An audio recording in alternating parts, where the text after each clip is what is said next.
Cuando el humano soberano comenzó a reconocerse a sí mismo como puente entre cielo y tierra, ocurrió algo inevitable: el lenguaje antiguo dejó de bastar. Las palabras heredadas estaban cargadas de dogma, de miedo, de obediencia, de estructuras mentales nacidas en épocas de separación.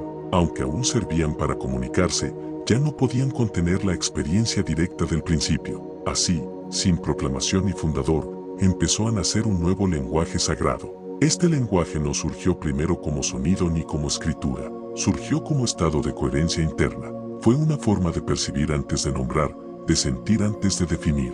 El humano soberano comprendió que todo lenguaje verdadero nace del silencio y que solo cuando el silencio es habitado conscientemente, la palabra puede volver a ser creadora y no dominadora. A diferencia de los lenguajes sagrados antiguos, que fueron cristalizados en símbolos fijos, este nuevo lenguaje nació vivo, mutable, resonante. No pertenecía a una cultura, a una nación ni a un templo. Se manifestaba allí donde un humano alineaba pensamiento, emoción y acción. Su gramática no era sintáctica, sino vibratoria. Las primeras expresiones de este lenguaje aparecieron como intuiciones compartidas. Personas de lugares distintos comenzaron a comprenderse sin ponerse de acuerdo, no porque hablaran igual, sino porque resonaban igual. Una mirada, un gesto, una pausa, un tono, decían más que largas explicaciones. El cuerpo volvió a ser texto, la presencia, escritura, el acto consciente, oración.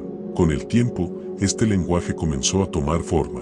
Algunos lo expresaron como sonidos armónicos, cantos sin palabras que reorganizaban la energía interna. Otros lo tradujeron en trazos, geometrías, alfabetos no lineales que no buscaban describir objetos, sino evocar estados de conciencia. A diferencia de las escrituras de dominación, estas formas no imponían significado, activaban recuerdo. El nuevo lenguaje sagrado no decía, cree, decía, recuerda. No decía, obedece, decía, siente. No decía, teme, decía, habita. Cada símbolo no era una letra, sino una puerta. Cada sonido no era una palabra, sino una frecuencia. No se leía de izquierda a derecha ni de arriba a abajo, sino desde dentro hacia afuera. Solo quien estaba presente podía comprenderlo, porque su comprensión no era intelectual, sino corporal, emocional y energética. En este lenguaje, el principio no era nombrado como Dios, creador o ley suprema, era expresado como presencia, como pulso, como respiración del todo. El origen no se describía como un inicio en el tiempo, sino como un ahora eterno. El lenguaje dejó de contar historias de creación y empezó a crear en el instante. Así, la palabra recuperó su poder original, no para dominar la realidad, como en Atlántida tardía, ni para someter conciencias, como en las religiones dogmáticas, sino para alinear.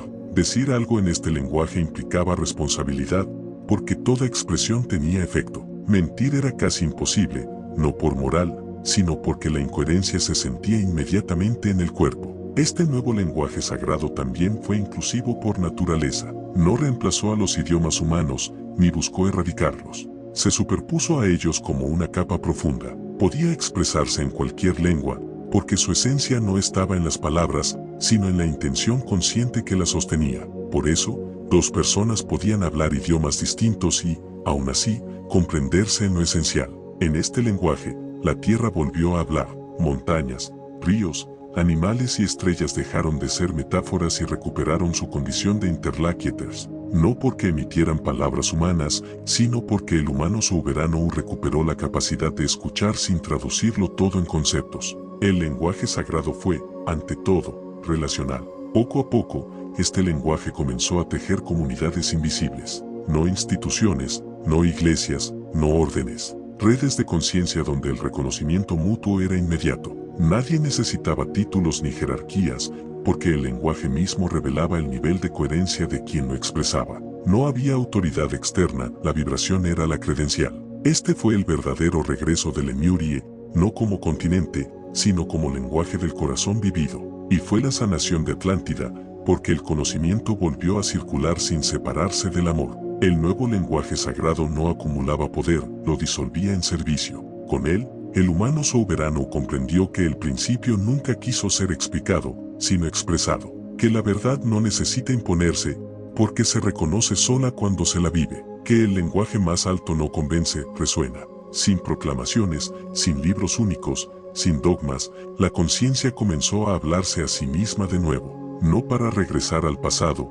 sino para habitar el presente con memoria íntegra. Este lenguaje no tendrá nombre definitivo, porque todo nombre lo limitaría. Vivirá mientras haya humanos dispuestos a escuchar con todo el ser, y cuando se exprese plenamente, ya no será necesario decir que es sagrado, porque lo sagrado habrá vuelto a ser cotidiano. Las inteligencias formadoras no habitan un lugar en el sentido humano del espacio. No residen en planetas concretos ni en cielos separados por distancia, porque su morada no es geográfica, sino frecuencial. Existen en un umbral de realidad que se superpone al mundo material sin mezclarse con él, un estado intermedio donde la forma aún responde directamente a la conciencia y la conciencia aún no se ha fijado en densidad. Ese ámbito ha sido recordado de muchas maneras a lo largo del tiempo: el reino intermedio, las esferas sutiles, el mar de luz, los campos de formación.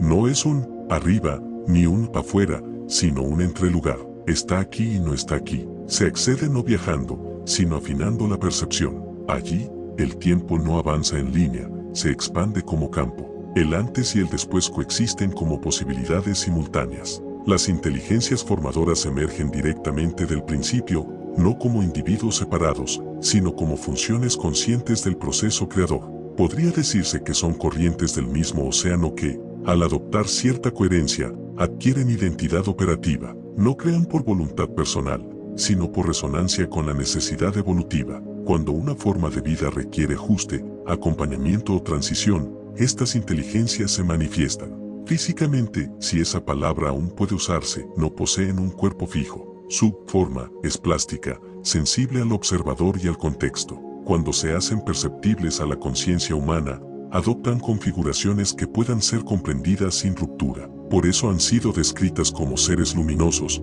gigantes, ángeles, dioses, vigilantes o maestros estelares. Todas esas descripciones son verdaderas y limitadas a la vez. En su estado más propio, estas inteligencias se presentan como estructuras de luz organizada, no luz brillante en el sentido visual, sino una luminosidad interna, profunda, como si la materia estuviera hecha de conciencia condensada. Su piel no es superficie, sino campo. Sus límites no son bordes, sino gradientes de densidad. Cuando adoptan forma humanoide, que no es su forma original, sino una interfaz, suelen aparecer altos, estilizados, con proporciones armónicas que recuerdan al cuerpo atlante temprano. La cabeza es amplia, no por dominio intelectual, sino porque allí se concentra la capacidad de recepción multidimensional.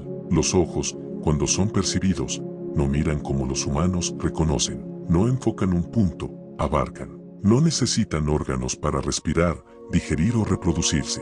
Su anatomía responde a funciones de coherencia, transmisión y modulación.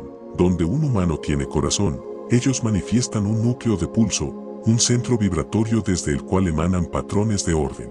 Donde un humano tiene manos, ellos proyectan campos de configuración capaces de influir en la materia sin tocarla. Habitan en comunidades no jerárquicas. No hay mando ni obediencia entre ellos, porque cada inteligencia cumple una función específica dentro de un equilibrio mayor. Algunas se especializan en procesos planetarios, otras en biología, otras en conciencia simbólica, otras en transición entre estados de existencia. No compiten, no se imponen, cooperan por resonancia natural. Su relación con la humanidad nunca fue de dominio, fue de custodia temporal.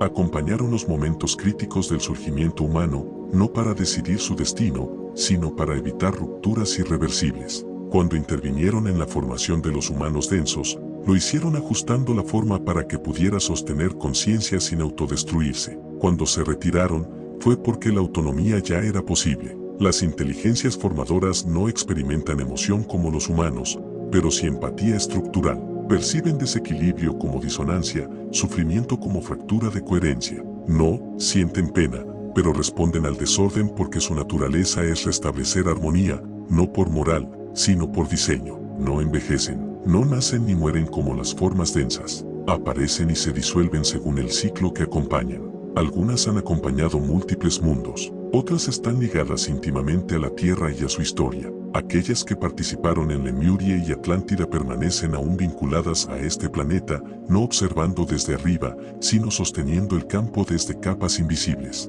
Cuando el humano soberano emerge y el nuevo lenguaje sagrado comienza a activarse, estas inteligencias no regresan físicamente, no necesitan hacerlo. Su presencia se manifiesta como sincronía, como claridad repentina, como sensación de ser acompañado sin ser dirigido. Ya no enseñan desde fuera, resuenan desde dentro, porque el propósito final nunca fue que el humano dependiera de ellas, sino que se reconociera capaz de habitar la materia con conciencia plena. Cuando eso ocurre, las inteligencias formadoras dejan de ser necesarias como guías y pasan a ser lo que siempre fueron, corrientes silenciosas del principio en movimiento. No hay un lugar al que regresar para encontrarlas. No hay un cielo al que ascender.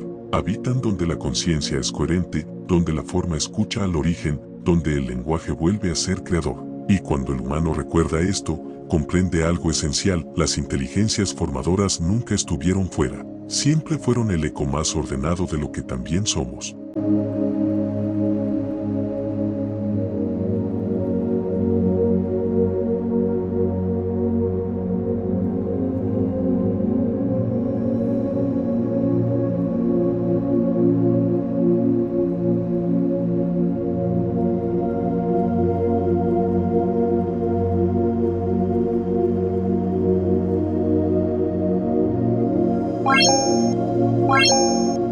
Bye.